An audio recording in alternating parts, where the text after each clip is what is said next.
Oh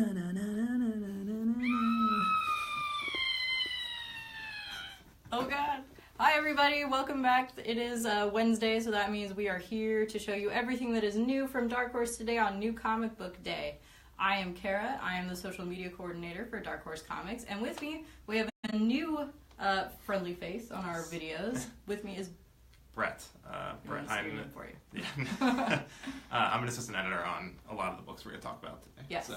It's very exciting that Brett is joining us because he does work on a lot of these titles, which are some of yours and my favorites. Yes, I'm sure.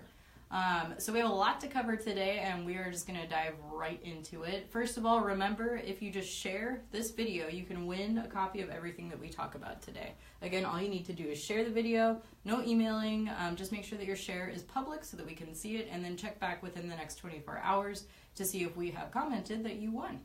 And this is quite a big haul today. This is a very nice spread, so I'm expecting to see a lot of shares. Also, we have some digital sales, which I'm going to begin with our Resident Alien Mega Bundle. We are doing a Mega Bundle so that you can get caught up on the series because new Resident Alien is going to be coming very soon. So this series by Peter Hogan and Steve Parkhouse is 16 single issues, which you can get for just $4.99 on Dark Horse Digital right now, and that's digital.darkhorse.com.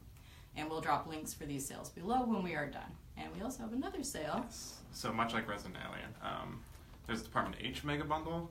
For $9.99, you could get all 23 issues that will catch you up to this week's final issue, 24, which we will talk about, very sadly, about soon. It's going to be emotional. Yes, it's sad. It's beautiful. It is a series that you should absolutely check out. So that Mega Bundle will be a great way to get caught up. Yeah. It includes all the single issues as well as a couple of the volumes, just all in one for one low price. And again, we'll drop links to those below when we are done here. Remember, you can also ask us questions if you've been wondering about any of our titles. Drop those in the comments as well. If not today, we'll try and answer those in future videos next week. And because we have so much to talk about today, we are just going to jump right into the comics now, into the good stuff. So first and foremost, you guys, we have new Usagi Yojimbo today. So of course, this series has been ongoing for almost 40 years now, actually, all by the amazing cartoonist Stan Sakai. You may have noticed Usagi, he sometimes appears on Teenage Mutant Ninja Turtles. That is true. And now he's actually, this is being optioned for its own animated TV series at last, which is pretty amazing. I'm going to show you this little guy on the back too, Stan Sakai's signature. Aww. It's adorable. But so what's interesting about this is we are starting over with new numbering. So this is Usagi Yojimbo, the hidden number 1. This is part 1 of 7, but it also really is numbered 1. However, for numbering purists out there, don't worry, we are still counting the continuing issue numbers here in this bottom text in the interiors of each issue. So you can see this is still up in the 200s. Consecutive issues, as well as there are a few, one-shots floating around out there. So don't worry, you can still find that in here as well. And I will show you another little bit of his amazing, inspiring artwork. So Miyamoto Usagi is the Rabbit Ronin's actual name. I will give you a little bit of an intro. If you're new to this series, this is an excellent one to pick up at any time. So just to catch you up, the close of the 16th century is regarded as the age of civil wars, as feudal lords fought amongst themselves for land and power. It was during the Battle of Adikahara that the samurai Miyamoto Usagi lost his lord to the armies of Lord Hikiji. So this story follows him as he is on his own Ronin quest throughout the lands. And so each series is kind of a new detective adventure with Usagi. So if you're new, this is a great place to start, and if you know him well, then it is just as good. As mentioned before, the final issue of Department H comes out this week, Department H 24. I'm so sad. I'm so sad that this series is ending. But I will say that this is an excellent ending for an excellent series. It never lets up, so make sure to grab it. This whole series is just beautiful. It's one of my favorites too, as you guys probably know who watch these videos. Just so the special thing about this issue, obviously, is that he opens with a letter, basically going over how he feels about the series, and his depth perception, which is really cool. But I love that this series showcases not only how well Charlene's painted colors add like a lushness to the world, but also Matt's storytelling, both in like a traditional setting of like a usual grid and like these unique layouts. But it's all very clear and it's all very like top of the line cartooning. So I'm very sad that it's leaving us. But sad to see it go. yes, but There will be more Matt Kent work coming up soon, though, so that's at least a little something. We announced the new 3-story collection yesterday, and then there's new Ether coming out as well. The Ether series is definitely one you're going to want to buy. It's awesome. So, but this one is beautiful. Yes. I will miss it. Yes, so sad. Farewell, Department H. Pick it up. Get caught up with the Mega Bundle if you haven't. So this is Matahari number 2, new from Berger Books, which is, of course, edited by Karen Berger, who you will know from her Vertigo days. Matahari is just a beautifully illustrated story of the historical figure.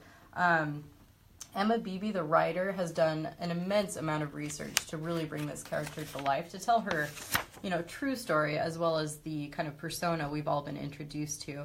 And Ariella Cristantina, who is the artist, has done a fantastic job of bringing these historical reference photos, which you can see on one side, to life. And when you really look at them side by side, which they've been sharing on their social media, and we have as well, you can really see how well she illustrates both, the real figure in her illustrations. The details throughout this series are just very spot on, historically accurate. Here's another gorgeous interior.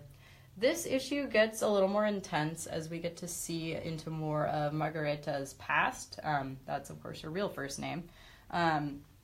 She found fame and fortune as an exotic dancer, but at the point we come into the comics, she's imprisoned as a spy. So a lot of this is told through flashbacks. And in this issue, we see a lot of that, her kind of torturous history in those flashbacks. She's suffered quite a bit at the hands of the men in her life and has been left without money, and that's why she turns to her exotic dancing and this kind of persona that she makes up for herself. So this is just a fantastic telling of a story of a very strong woman just trying to survive in the late 19th century, which was kind of a difficult time. So I can't recommend this series enough. It's a fantastic, beautifully illustrated historical fiction. Back to the eyeball. Harrow County 29, Harrow County's back this month with, again, sadly, the final arc of the series. But this last arc is extremely action-packed and just extremely exciting page to page. It lets Tyler Crook, the artist, do a lot of really special stuff with the art. And as we mentioned with Department H, with the watercoloring, try not to spoil anything. Yeah, exactly. Here we go. So he's like an incredibly good watercolor artist and penciler and just a great person. So he does it all. Yes. This issue also has a really cool backup text piece by Matt Crook. So definitely want to check that out. More Harrow County. So cool.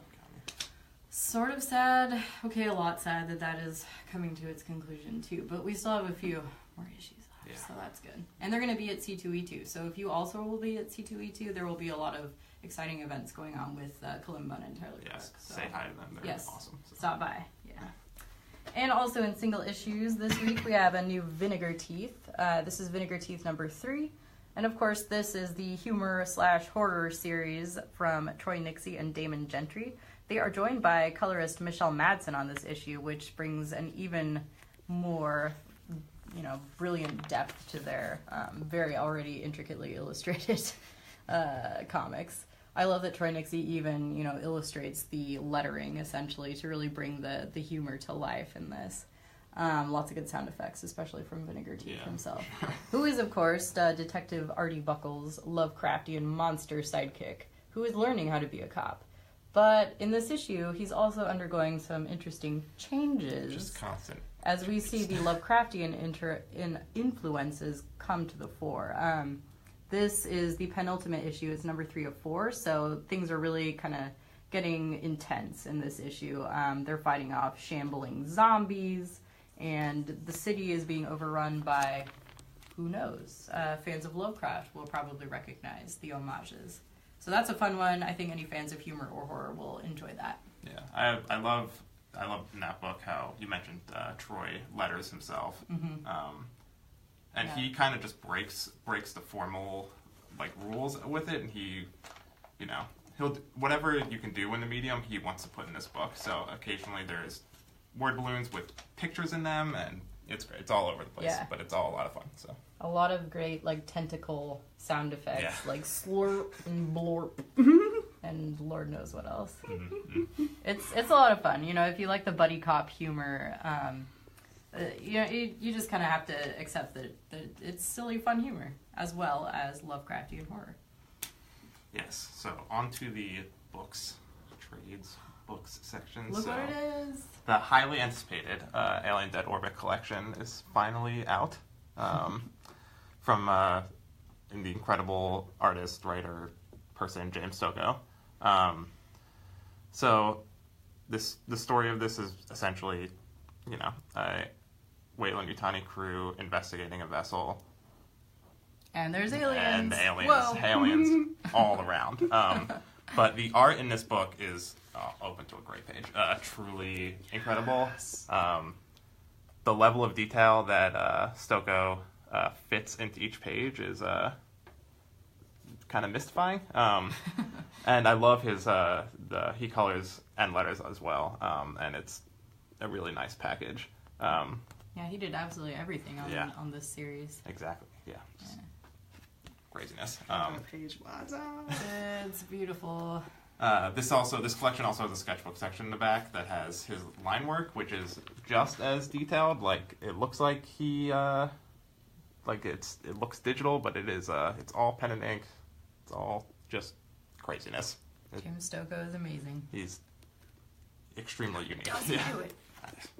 Exactly. Yeah, we've shared some process work from him online, and we'll share a bit more of that today too. So look for that a little bit later. Also in books, we have a new hardcover volume of Abe Sapien for all the Mignola fans out there. This is Abe Sapien Dark and Terrible, Volume 2, hardcover. I'll show you a little bit of an interior here.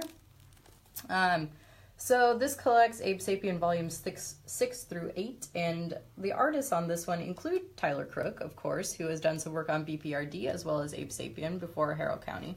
Also art by the Fiumara brothers, Max and Sebastian. I love their artwork. I think it's fantastic for these Mignola titles. In this particular volume, we find Abe Sapien under suspicion because he resembled the frogmen plaguing mankind. The 2 volumes of Dark and Terrible tell the complete story of Abe's quest to prove his innocence as he went AWOL from the BPRD. Kelly is helping me show you more. There he is. Hey. This is a little book nerdy, but I love the design of this book. It looks really good on your bookshelf. Yeah. I like that. So, especially with all of the other BPRD hardcover collections. Yeah. Super nice. So this is honestly kind of heavy and hard for me to hold up and open to various pages, but that's just because it's such a nice hardcover. Yes. So fans will want to get your hands on that. Okay. So back to Harrow County. Double to Harrow County. So you can get all caught up for this issue. The last we published collection, Volume 7, came out this week, which essentially goes through Emmy and Cammy's battle for witch supremacy. Yeah, witch daughter sister supremacy. And you get more of that really, really cool Tyler Crook artwork. This is where I think the series really, the action pacing really starts to pick up. I loved it from the beginning, but this is where it's like the last half hour of a horror movie, if that makes any sense. Just the best half. Yeah, and this is issue 25 and 28. There's a specific cover that this was one of the first issues that I got to work on, and I just had this cover just like next to my desk for a long time, and it's horrifying. So it's good really, motivation. It's really hard to pick a favorite cover because I kind of love them all. This one is one of my favorites here on this volume. And if you look closely, you'll see Tyler always works in crazy detail, of course, and every one, like the words Harrow County are in there. Yeah. Snuggly. I love this series. It's one of my favorites. In a slightly different vein, we have Tomb Raider. This is Archives, Volume 4. So this includes, it collects issues 0 and 1 and 2 of the 1999 Top Cow Tomb Raider series, as well as the Tomb Raider Journeys series, and 5 one-shots. So we have Origins Epiphany, Takeover, Arabian Nights, and The Greatest Treasure of All, including artwork from a whole variety of fantastic artists who have worked on these titles over the years. So if you like kind of the classic Lara Croft, this one is for you. And it's so big, I don't want to destroy the spine before I can send it to our winner by showing you too much, but obviously you want to pick this up if you're a Tomb Raider fan. Yes, for sure. So, Cell Block Earth, and other stories. So this is a collection of 3 stories from the writing team of Jimmy Palmiotti and Justin Gray, who you may know from Jonah Hex or Power Girl or some other comics that they've... Just a few. Yeah, they've worked together or worked individually on. Especially Palmiotti's, does every role. So this collects... this is for the first time, this prints Cell Block Earth, as well as reprinting Deep Sea and Wrestling with Demons, I believe the last one's called. Yes. But this first story has, I think, really unique artwork from Juan Santa Cruz. And this is the first time you get to see it, so definitely pick it up. Lots of alien battling and monsters and cool stuff. So I like the premise of aliens kind of dumping their criminals on Earth, and then we have to deal with it. I'm sure that goes over well. Yeah, exactly. Yeah. That explains it. So yeah, that's in comic shops this week, and we'll continue to talk about it as it comes in bookstores too. And last but certainly not least this week, we have the art of Sea of Thieves, which actually debuted yesterday, so you might already have it if you went to your comic shop early. And if you have been playing the game, which also came out yesterday, of course we timed the release with that. I know that their servers have been overloaded because it's so popular, so if you're having a hard time getting in there, pick up this delightful book. Yes. And there goes my bookmark. So this is, of course, from the video game studio Rare, who we are happy to work with. This is an unprecedented look at the crews, ships, and creatures of this revolutionary shared world adventure game. It features hundreds of pieces of art with commentary from the creators, and it's definitely a must-have if you enjoy Rare, if you're loving Sea of Thieves, or if you just like pirates. So check that out. It's available in comic shops now. Yes. And that concludes our pretty heavy new comic book day today. Yes. Remember to just share this video if you would like to win a copy of everything that you see here, and that's quite all. And that's all we got. Just buy all of it. Well, that it's all great, so it's all worth it. Yeah. All right, I think that's all we got. Yes. Thanks, guys. See you next week.